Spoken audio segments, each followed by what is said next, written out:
Chunakkara Mar Baselios orthodox ഇടവകയുടെ ഓർമ്മ പെരുന്നാളും കൺവെൻഷനും വിപുലമായ ആഘോഷത്തോടെ ജനുവരി 2 വരെ നടക്കും. പെരുന്നാളിന്റെ കൊടിയേറ്റ് കർമ്മം ഇടവക വികാരി ഫാദർ ഷിജി കോശി നിർവഹിച്ചു. ചുനക്കര മാർ ബസേലിയസ് ഓർത്തഡോക്സ് ഇടവകയുടെ കാവൽ പിതാക്കന്മാരായ മാർ ബസേലിയോസിന്റെയും ഗ്രിഗോറിയോസിന്റെയും ഓർമ്മ പെരുന്നാളും കൺവെൻഷനും തുടങ്ങി. പെരുന്നാളിന്റെ ഭാഗമായുള്ള കൊടിയേറ്റ് കർമ്മം ഇടവക വികാരി ഫാദർ ഷിജി കോശി നിർവഹിച്ചു. തുടർന്ന് പള്ളിയുടെ വിവിധ ഭാഗങ്ങളിലുള്ള കുരിശിൻ സൗധങ്ങളിലും കൊടിയേറി. ഡിസംബർ 25 വെളുപ്പിന് 3 ക്രിസ്മസിന്റെ ശുശ്രൂഷയും വിശുദ്ധ കുർബാനയും നടത്തും.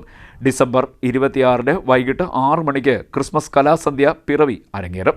ഡിസംബർ 28, 29, 30 തീയതികളിൽ കൺവെൻഷൻ യോഗങ്ങളും 31 തീയതി പുതുവത്സര ജാഗരൺ പിതൃസ്മരണയും നടക്കും. ജനുവരി 1 ഭദ്രാസന മെത്രോപൊലിത്ത എബ്രഹാം മാർ എപ്പിഫാനിയോസ് കുർബാന അർപ്പിക്കും.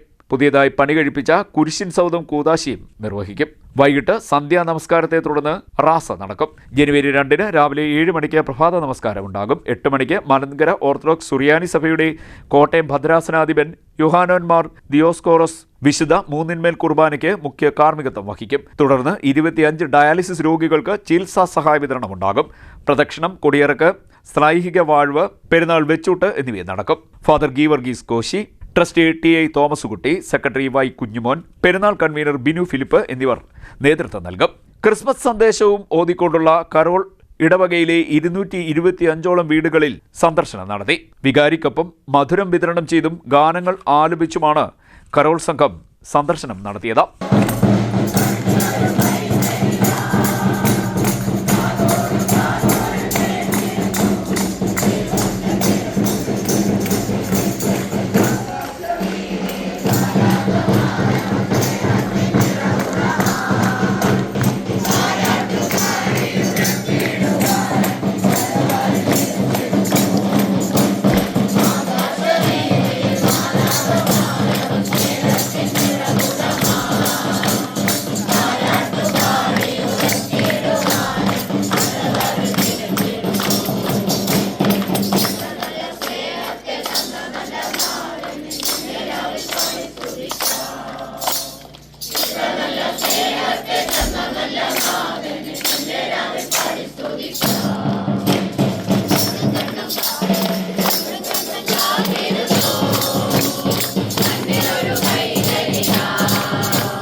CDNet news Kayamkulam.